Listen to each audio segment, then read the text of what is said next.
Welcome to Not Another White Box. My name is Cameron and this is the channel that brings you all that's cool, quirky and unusual in the caravan world.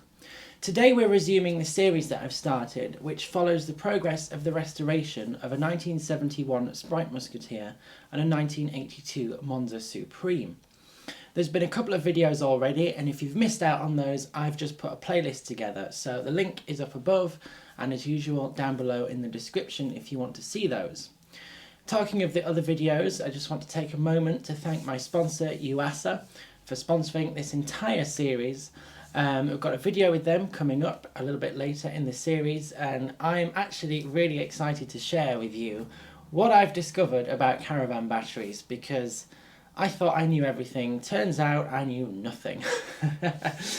But when it comes to what I do know about cleaning up old caravans. So today I'm here to share with you my tips for restoring and persevering to keep as much of the original interiors intact as possible. Without further ado, we're going to dive straight in with 5 of my quick tips for restoring a vintage caravan interior. Tip number 1. Start by cleaning the walls and the ceiling, which is often the most neglected part of a caravan when it comes to cleaning. And there is nothing that will attack 40 or 50 years worth of dirt and grime than Cif cream or any similar cream-based cleaner. It's a bit of a tongue twister. It's mildly abrasive, but it shouldn't harm the finish of the wallboard and ceiling. And if you're worried about that, you can try it in an inconspicuous area first. But I swear by it. Cif will even remove nicotine staining from wallboards such as that in the Sprite Musketeer. Use it liberally, go mad. It smells really nice and it will certainly shift the dirt. Tip number 2. Now, you will most likely have wood in your caravan and it will most likely look like this. It looks faded, it's got marks in it, it's got scratches in it, you name it, it doesn't really look very good. However, without sanding it back and giving it a really deep varnish, what we can do is cheat a little bit and use teak oil or Danish oil. Now, if you're going to use Danish oil, you need to rub it in thoroughly in the direction of the wood grain with a lint-free cloth like this one. And teak oil is kind of like a quick repair that will last a few weeks and then you'll have to do it again. Danish oil is a slightly more permanent solution. And it will last longer, but use them together and you should get a finish that will enhance the natural wood grain and also revive the scratches and marks in it. So just give it a simple squirt like so, and already you can see the colours come back. Rub it in with the cloth and you'll start to see all those marks and scratches disappear, and it's as simple as that. Tip number 3, removing the horrible marks that you often find on the lino floor. If I had £1 for every time I've had a vintage caravan that has a hideous, great big round tyre ring in the middle of the floor where the spare wheel's been carried over the years, I would have enough money to buy a new caravan and wouldn't need to be here on my hands and knees. But here we are. The best way of dealing with this is not bleach, as most people believe. It's actually a mixture in a bowl of non-biological washing powder and white vinegar. Be warned, it absolutely stinks, but it's going to lift that mark right out. Plenty of elbow grease and go over it afterwards with bleach again just to get rid of the smell if nothing else, and it will leave your lino floor looking as good as new. Tip number 4. If your vintage caravan is lucky enough to still have its original carpet, like the 1982 Monza Supreme does, then there's things you can do to revive it if it's looking a little bit lifeless. The Monza has a shag pile carpet, so it has a very dense pile to it, which naturally over the years had worn a walkway down the middle of the caravan. Despite attempts to hoover it, it's still flattened back down pretty quickly.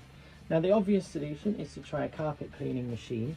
However, in my experience, these will completely saturate the wooden floor of the caravan beneath the carpet, which obviously doesn't do it much good, and it will also affect the bottom edges of the furniture all the way around the caravan. However, hope's not lost. I use this Dr. Berkman carpet stain remover, and it comes in a bottle with a brush on top. And although it's quite labour intensive, you can get down on the floor and work it into the carpet all the way around. and it will do exactly the same job as the carpet cleaner, combined with a wet and dry vac afterwards, but without saturating the floor.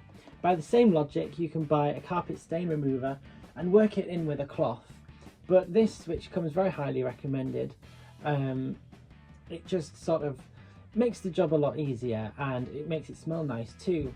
We've been using the Monza all summer, and we've been in and out obviously, and all it takes is a quick run over with the hoover and the carpet pile stands back just as it did when it was new. The carpet looks fantastic. So if it's got the original carpet, try and revive it, use something like this, and you'll be surprised it will work really well. And tip number 5, if you are truly blessed to have your original curtains in your vintage caravan, for goodness sake, do not put them in the washing machine. Hand wash only. These beautiful vintage fabrics are 40 or 50 years old and need treating with great care. So never in the washing machine, always wash them by hand with a mild detergent and very gently wring them out, then hang them up on the line to dry. Maybe it might take a few days, but do not be tempted to put them in the washing machine. So those were my 5 quick tips for restoring the interior of your vintage caravan. But what about people who want to go a little bit further and have a little bit more of an eye for detail? These are the original 1971 curtains for my Sprite Musketeer. However, they weren't in the caravan when I got it. Curtains often go threadbare and they're usually the first thing to go. So I made these by cutting up the original matching dividing curtain. This may seem a little bit like sacrilege, but I think they certainly shine brighter framing the windows than they do bunched up as a dividing curtain. You can kind of get away with having a plain dividing curtain because the emphasis will always be on the main ones around the windows. Sticking with the upholstery, I was able to revive the original foam by steam cleaning it. Now, this seems perhaps a little bit crazy, but trust me on this one, it works. Not sure how. I think it's something to do with the heat and the steam re-energizing the foam, but as you can see here, what happens as soon as the heat hits the foam, it begins to re-expand and gains some of its original springiness. Now, it's not really a substitute for getting new foam, but not only does steam cleaning it kill off any germs that might be in there, as you can see here, it revives the foam somewhat. And speaking of the upholstery, the covers themselves are a little bit past their best. Now, one particular tip is to use the carpet cleaner on them, such as the one I featured earlier in the video. But with these ones, I actually carefully cut them off and re-dyed them using orange Dylon. You can see the difference here is quite drastic. And with hindsight, I maybe should have used a little bit more dye just to really make the orange pop, but I didn't want to risk damaging the material. But it's amazing that when you see what it was like before to what it is now, just how effective that can be at refurbishing the original upholstery. After 40 or 50 years, the glue that's used to hold a lot of the furniture together is most likely not doing its job anymore. It doesn't mean the furniture is beyond saving, it just means you need to repair it. I can't believe I have to include this in a video about tips for restoring a caravan interior, but you cannot believe how many people I see just rip furniture out because a small piece of it is gone floppy, or a little piece is hanging off, or something's missing. Repair things. Keep the weight down. Keep it simple. Repair what's already there if it's original. Just glue it back together and you'll be amazed at how strong it is. Also, go around the caravan and check what's about to fall out. I know many people, myself included, have been away on the first trip with the van and something like the bottom of the cupboard has fallen out. It's very common once you start using the caravan again. No need to panic. Just glue it back together. Get some specialist wood glue. Glue it back together. Get some clamps. Form it. And leave it overnight to set. And the next day it will be absolutely as good as new. So those are my tips for restoring a vintage caravan interior. If you've got any more that you can add, feel free to add them in the comments section below. And if you want to discuss caravans in a bit more detail, don't forget Not Another White Box has a new Facebook group, and a link to that is down in the description below.